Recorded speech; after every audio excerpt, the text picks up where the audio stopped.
ವೀಕ್ಷಕರೇ one Kannada news Haveri. ನಾನು ಬೀರೇಶ್ ಪೂಜಾರ್. ಮುಂಬರುವ ನಗರಸಭೆ ಮತ್ತು ಗ್ರಾಮ ಪಂಚಾಯತ್ ಚುನಾವಣೆ ಬಗ್ಗೆ ಸ್ಥಳೀಯ ಮಾಜಿ ಶಾಸಕ ಅರುಣಕುಮಾರ್ ಪೂಜಾರ್ ಹೇಳಿದ್ದೇನು. ಇವತ್ತು ಮುಂಬರ್ತಕ್ಕಂಥ ಚುನಾವಣೆ ನಮ್ಮ ಚುನಾವಣೆ ಇಲ್ಲ, MP ಚುನಾವಣೆ ಇಲ್ಲ, MLA ಚುನಾವಣೆ ಮುಂದುವರಿಸಿಲ್ಲ.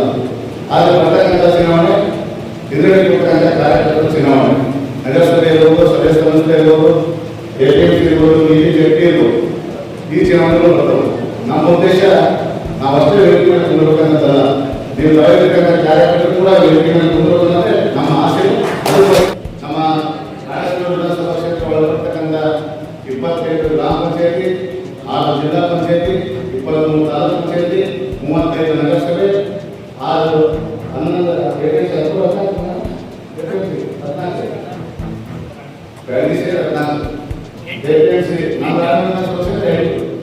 ಇವತ್ತು ಇಷ್ಟು ಚುನಾವಣೆ ಬರ್ತದೆ. ಎಲ್ಲ ಚುನಾವಣೆಯಲ್ಲಿ ಯಾರು ಬೇಕಂತಂದ್ರೆ ನಾವು ನನ್ನ ಆಸೆ ಇದೆ, ರಾಣೆಬೆನ್ನೂರು ಮಹಾನಗರ ಇಡೀ ನಮ್ಮ ಜಿಲ್ಲೆಯಲ್ಲಿ ದೊಡ್ಡ ನಗರ.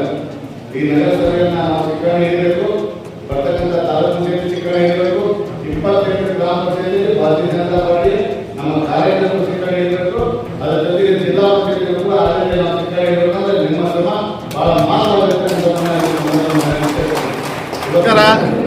ಭಾರತೀಯ ಜನತಾ ಪಾರ್ಟಿ ರಾಣೆಬೆನ್ನೂರು ವಿಧಾನಸಭಾ ಕ್ಷೇತ್ರ ಚನ್ನೇಶ್ವರ ಮಠದಲ್ಲಿ ನಡೆದಿರ್ತಕ್ಕಂಥ ಸಭೆ ಮುಂದೆ ಬರ್ತಕ್ಕಂಥ ಸ್ಥಳೀಯ ಸಂಸ್ಥೆ, ಜಿಲ್ಲಾ ಪಂಚಾಯತ್, ತಾಲೂಕು ಪಂಚಾಯತ್, ಗ್ರಾಮ ಪಂಚಾಯತ್ ಎಲ್ಲ ನಮ್ಮ ಕಾರ್ಯಕರ್ತರ ಚುನಾವಣೆ ಆಗಿರೋದ್ರಿಂದ ಇವೆಲ್ಲ ಚುನಾವಣೆಯಲ್ಲಿ ಕೂಡ ಭಾರತೀಯ ಜನತಾ ಪಾರ್ಟಿ ಗೆಲ್ಲಬೇಕನ್ನೋ ಉದ್ದೇಶ ಇಟ್ಕೊಂಡು ಇವತ್ತು ನಮ್ಮ ರಾಜ್ಯ ಪ್ರಧಾನ ಕಾರ್ಯದರ್ಶಿಯಾದಂಥ ಸನ್ಮಾನ್ಯ ಕುರ್ಚಿಗೆ ಮಾಜಿ ಶಾಸಕರಾದ ಪಿ ರಾಜು ಅವರು ಬಂದಿದ್ದಾರೆ. ಅವರ ನೇತೃತ್ವದಲ್ಲಿ ಇವತ್ತು ನಮ್ಮ ಭಾರತೀಯ ಜನತಾ ಪಾರ್ಟಿಯ ಎಲ್ಲ ಕಾರ್ಯಕರ್ತರು ಚುನಾವಣೆ ಹೇಗೆ ಗೆಲ್ಲಬೇಕನ್ನೋ ಒಂದು ವಿಶೇಷ ಸಭೆಯನ್ನು ಆಯೋಜನೆ ಮಾಡಿದ್ದೇವೆ.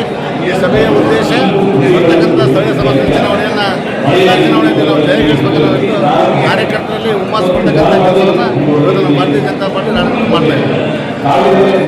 ನಮ್ಮ ಇಂಥ ತಾಜಾ ಸುದ್ದಿಗಳನ್ನು ತಾವು ಮೊದಲು ನೋಡಲು ನಮ್ಮ ಚಾನಲನ್ನು ಸಬ್ಸ್ಕ್ರೈಬ್ ಮಾಡಿಕೊಳ್ಳಿ, ಲೈಕ್ ಮಾಡಿ, ಶೇರ್ ಮಾಡಿ ಅಂತ ಹೇಳ್ತಾ ಮುಂದಿನ ಮತ್ತೊಂದು ಭಾರಿ ಸುದ್ದಿಯೊಂದಿಗೆ ಭೇಟಿಯಾಗೋಣ. ಅಲ್ಲಿವರೆಗೂ ನಮಸ್ಕಾರ.